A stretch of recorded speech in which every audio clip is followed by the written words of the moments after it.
Lights on. Start sound. Camera. Clap. Action.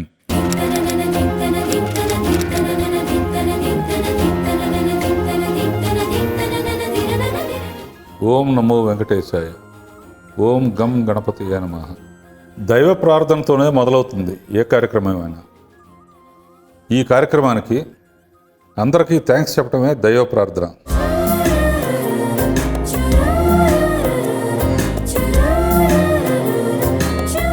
నా మొట్టమొదటి cinema నుంచి నన్ను సపోర్ట్ చేస్తున్న నా నిర్మాతలు, నటీనటులు, టెక్నీషియన్స్, స్నేహితులు, డిస్ట్రిబ్యూటర్సు, థియేటర్ ఓనర్సు, దేశ విదేశాల్లో నన్ను అభిమానించే తెలుగు ప్రేక్షకులందరికీ నా ధన్యవాదాలు. కేఆర్ఆర్ క్లాస్ రూమ్ ఫిల్మ్ స్కూల్లో లాగా ఇందులో థియరీ ఉండదు, సిలబస్ ఉండదు. నా 100 సినిమాల ప్రయాణంలో నా ఎక్స్పీరియన్స్లన్నీ పాఠాలుగా చేసి మీకు చెప్పటమే KRR classroom. Topic number 1, ఒక డైరెక్టర్ అవడానికి కావాల్సిన లక్షణాలు ఏంటి? టాపిక్ నెంబర్ 2, నేనెలా డైరెక్టర్ అయ్యాను? టాపిక్ నెంబర్ 1, డైరెక్టర్ అవడానికి కావాల్సిన లక్షణాలు. పరీక్ష సమయంలో ఎట్టి పరిస్థితుల్లో ఫస్ట్ ర్యాంక్ సాధించాలని ఎంతో పట్టుదలతో చదువుతాం. అలాగే ఏ ఆట ఆడినా ఆటలో ఎట్టి పరిస్థితుల్లో గెలవాలని పట్టుదలతో ఆడతాం. డైరెక్షన్ విషయంలో కూడా అంతే. ఎన్ని కష్టాలు అనుభవించైనా, ఎన్ని ఇన్సల్ట్స్ భరించైనా సరే డైరెక్టర్ అవ్వాలనే పట్టుదల ఉండాలి. పట్టుదలతో పాటు ఒక డైరెక్టర్కి 100% కావాల్సింది క్రియేటివిటీ.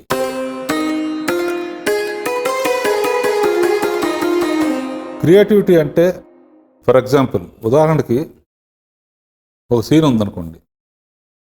ఒక తల్లి ఏడుస్తున్న బిడ్డకి పాలివ్వాలి, పాలిస్తూ ఎంతో ఆనందపడాలి. సీన్ అంతవరకే తీసి ఊరుకోకుండా తల్లి బిడ్డకు పాలిస్తున్నప్పుడు కెమెరా ప్యాన్ చేసి ఒక దూడ పరిగెత్తుకుంటూ వెళ్ళి ఒక ఆవు దగ్గరికి వెళ్ళి పొదుగులో పాలు తాగుతూ ఉంటే ఆవు కళ్ళల్లో ఆనందం, ఇక్కడ తల్లి కళ్ళల్లో ఆనందం, పాలు తాగిన దూడ గెంతులేయటం, పాలు తాగిన పిల్ల కేరింతలు కొట్టడం, ఇంటర్కట్ చేసి సీన్లో ఉన్న ఎమోషన్ ఎన్హాన్స్ చేయటమే క్రియేటివిటీ అంటారు.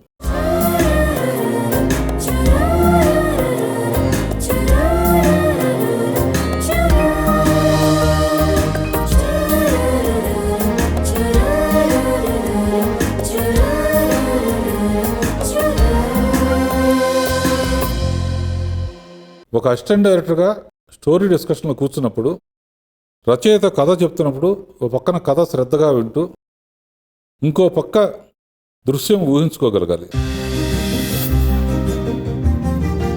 అంటే మన మైండ్లోనే అలా ఒక స్టోరీ బోర్డ్ వేసుకోవాలన్నమాట.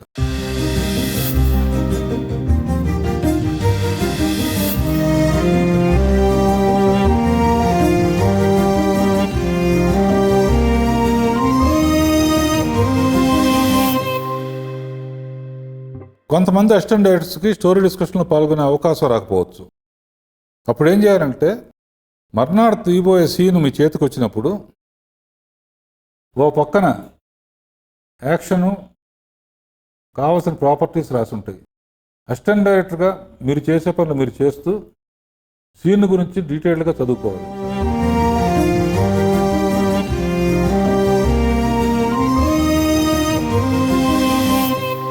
మర్నాడు డైరెక్టర్ గారు ఆ సీన్ తీస్తున్నప్పుడు ఏ షాట్ ఎందుకు తీస్తున్నారో చాలా సీరియస్గా అబ్జర్వ్ చేయాలి. సపోజ్ డైరెక్టర్ గారు ఆ సీన్ని 32 షాట్లు తీశారనుకోండి. తర్వాత ఇంటికి వెళ్ళిన తర్వాత పొద్దున్న తీసిన షాట్స్ అన్నీ నీ మైండ్లోనే ఎడిట్ చేసుకుని ఒకదాని తర్వాత ఒకటి ఆర్డర్లో పెట్టుకుని టోటల్ సీన్ని దృశ్యంగా చూడగలగాలి. ఇక్కడే ఉంది అసలు విషయం. పొద్దున డైరెక్టర్ గారు తీసిన సీను నేనైతే ఎలా తీస్తానని ఊహించుకోవాలి.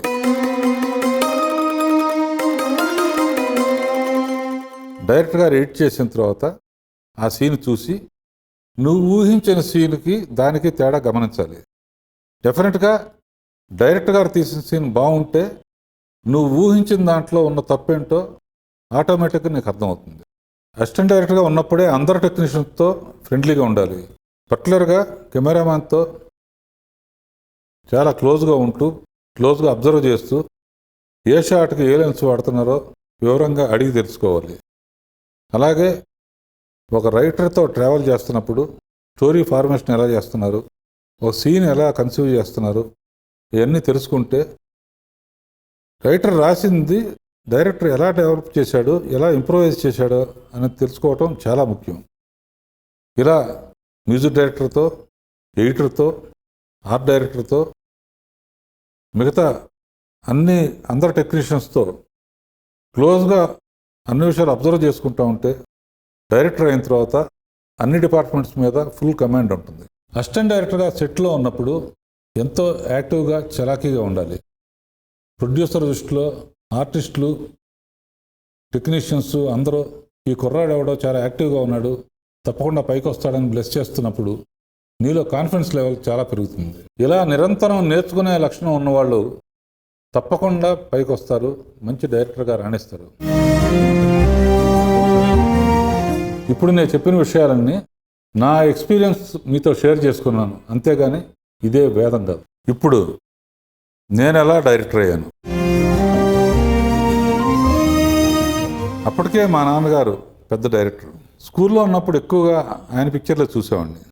ఆ తర్వాత కాలేజీకి వచ్చిన తర్వాత అప్పుడు మెడ్రాస్లో ఉండేవాళ్ళం, ఎక్కువ తమిళ సినిమాస్కి వెళ్తూ ఉండేవాళ్ళం. పర్టికులర్గా కేఎస్ గోపాలకృష్ణన్, శ్రీధర్ గారు, భీమ్ సింగ్ తీసే సినిమాలు, తెలుగులో ఆదుర్తి సుబ్బారావు, ప్రత్యేగాత్మ, మత్స్సోన్ రావు వాళ్ళ సినిమాలు చూస్తూ ఉండేవాళ్ళం.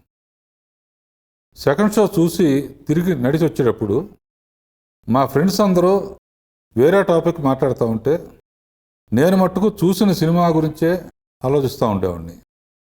ఆ సినిమాలో పర్టికులర్గా ఏదైనా వెరైటీగా తీసిన షార్ట్స్ కానీ, వెరైటీగా తీసిన సీన్స్ కానీ ఉంటే నేను ఎప్పుడైనా డైరెక్టర్ అయితే ఇది ఎలా అడాప్ట్ చేయాలా, ఈ సీన్ ఎలా అడాప్ట్ చేయాలా, ఈ షాట్ ఎలా తీయాలి అని ఆలోచించేవాడిని.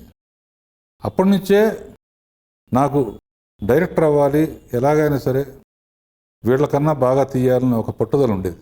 కాలేజీ చదువు అయిపోయింది, బిఏ డిగ్రీ సంపాదించాను. నాన్నగారి దగ్గర అసిస్టెంట్ డైరెక్టర్గా చేరాను. అప్పటికి నాన్నగారు ఎన్నో అద్భుతమైన చిత్రాలు తీసినా అవి 2 క్లాస్గాను అడ్వాన్స్డ్ ఐడియాస్గా ఉండటం వలన కమర్షియల్ సక్సెస్ కాలేకపోయాయి. అప్పుడు నాకు అనిపించింది, మా బ్యానర్ పేరు ప్రకాష్ ప్రొడక్షన్స్, దాని ఎంబ్లం లైట్ హౌస్.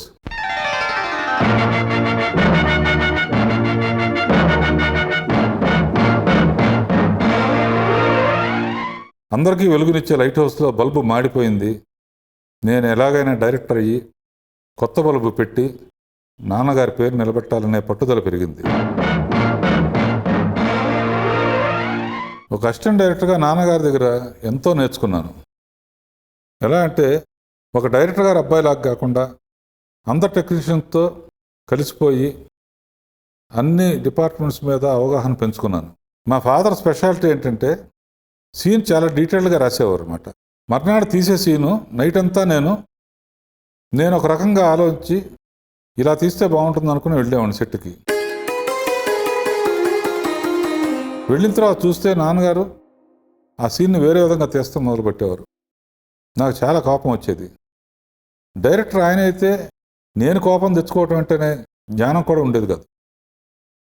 సీన్ అంతా తీసిన తర్వాత 80 రూమ్లో ఎడిట్ చేసి చూసిన తర్వాత చాలా అద్భుతంగా వచ్చేది. నేను అనుకున్నది తప్పు, ఆయన తీసిందే కరెక్ట్ అని ఎన్నోసార్లు ప్రూవ్ అయింది. ఇలా ఆయన దగ్గర చాలా నేర్చుకున్నాను. ఆ తర్వాత మా నాన్నగారు స్వర్గీయ రామానాయుడు గారు పిక్చర్ చేస్తున్నప్పుడు మ్యూజిక్ మీద, స్టోరీ డిస్కషన్స్లో, ఎడిటింగ్ మీద నాకున్న అవగాహన చూసి నాయుడు గారే నాకు అవకాశం ఇద్దామన్నారు. కొన్ని కారణాల వలన అది కుదరలేదు. ఆ తర్వాత మా friends Caesar, A L Kumar, Gopalakrishna వీళ్ళందరూ కలిసి నాకు మొట్టమొదటి బాబు చిత్రానికి అవకాశం ఇచ్చారు.